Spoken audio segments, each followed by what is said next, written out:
Si algo podemos decir de Donald Trump es que nos ha dado muchas citas icónicas, que seguramente se repetirán en historias y libros de texto durante décadas, si no es que generaciones por venir. Por desgracia, se repetirán porque son ejemplos extremadamente claros de ideas malas. En economía, la frase de Trump que se escucha con mayor frecuencia es que las guerras comerciales son buenas y fáciles de ganar. La segunda es su afirmación de "soy un hombre de aranceles", junto con la promesa de que los extranjeros pagarán los aranceles que les ha venido imponiendo.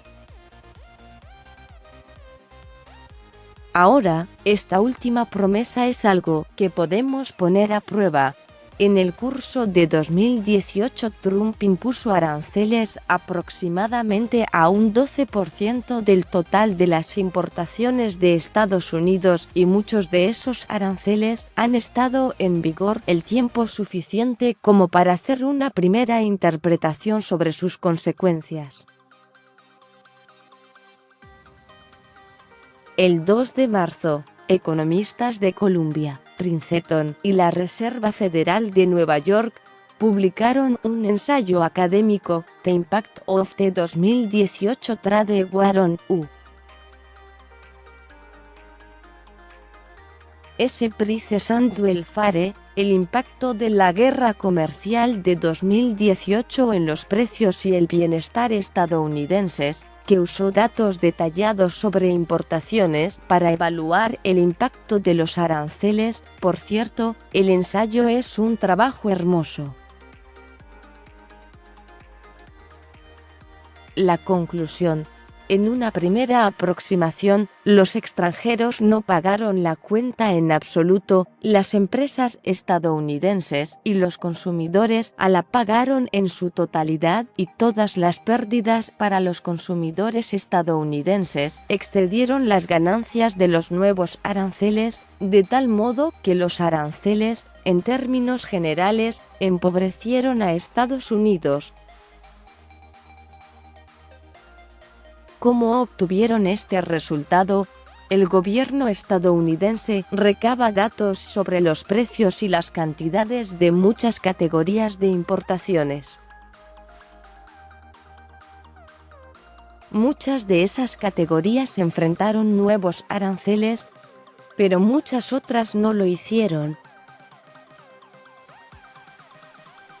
Así que es posible comparar qué ocurrió con las importaciones sujetas a aranceles en relación con el grupo de control fáctico de importaciones que no se tocaron. Es así como sabemos cuál es el impacto de los aranceles. Según la visión de Trump, en la que los extranjeros habrían pagado los aranceles, lo que habríamos esperado ver es que disminuyeran los precios de los bienes con aranceles, compensando así el impuesto, de tal modo que los precios al consumidor no cambiaran.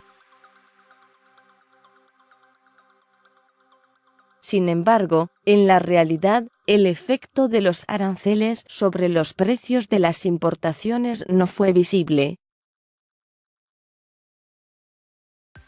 Así que los proveedores extranjeros no parecen haber absorbido ninguno de los aranceles, mismos que se cobraron en su totalidad a los consumidores, ya que los precios que incluyen aranceles han aumentado por el monto total de los aranceles.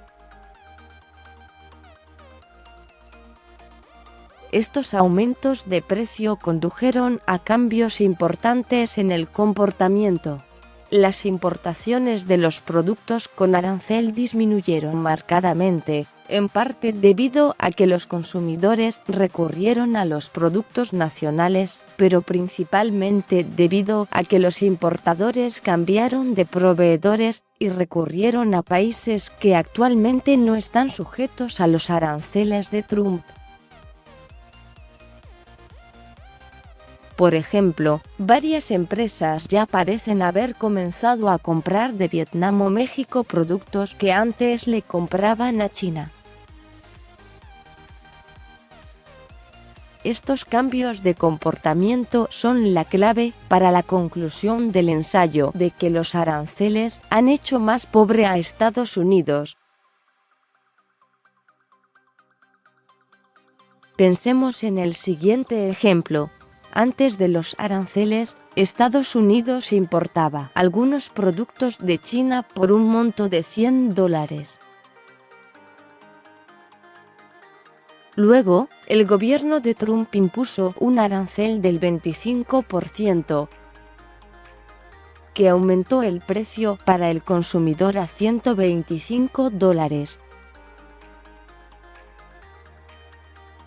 Si dejamos de importar ese producto a China, los consumidores pierden $25 por unidad comprada, pero el gobierno aumenta $25 a los impuestos, lo cual deja el ingreso nacional sin cambios.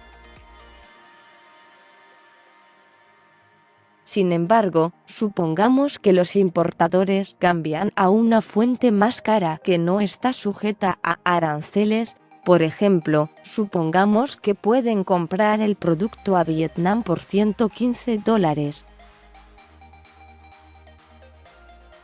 Entonces, los consumidores solo pierden $15, pero no hay ingresos por aranceles, así que esos $15 son una pérdida para la nación en su totalidad. No obstante, ¿qué pasa si recurren a un proveedor nacional?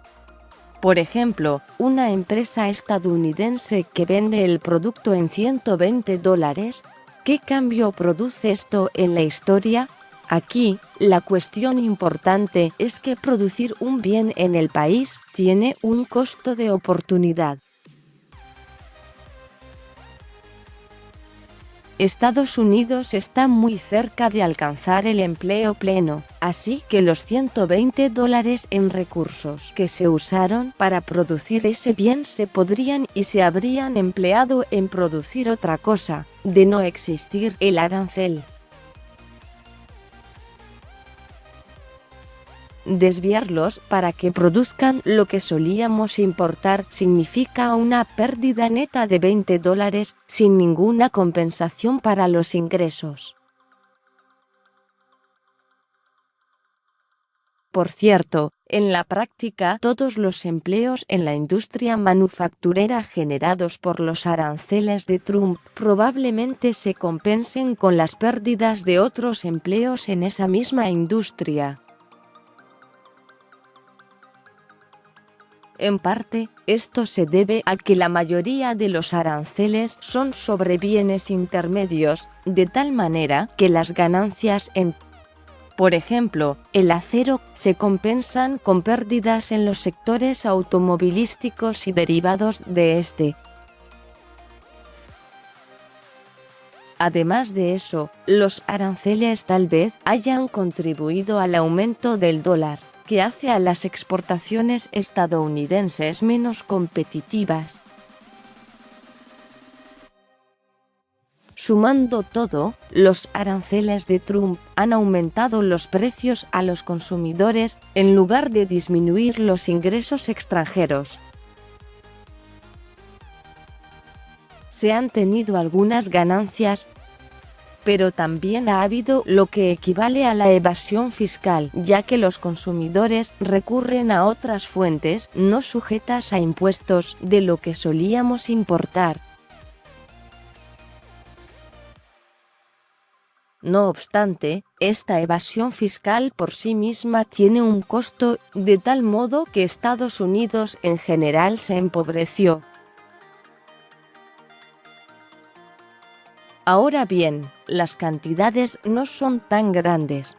El nuevo ensayo calcula que la pérdida neta de bienestar es de $1.400 millones mensuales o 17,000 millones anuales, Eso es menos del 0,1% del PIB de Estados Unidos, pero ganarlo no es cualquier cosa. Además, las cantidades podrían incrementarse mucho más si la guerra comercial se expande. Por ejemplo, con un arancel a los automóviles europeos por motivos de seguridad nacional. Copyright 2019 New York Times News Service.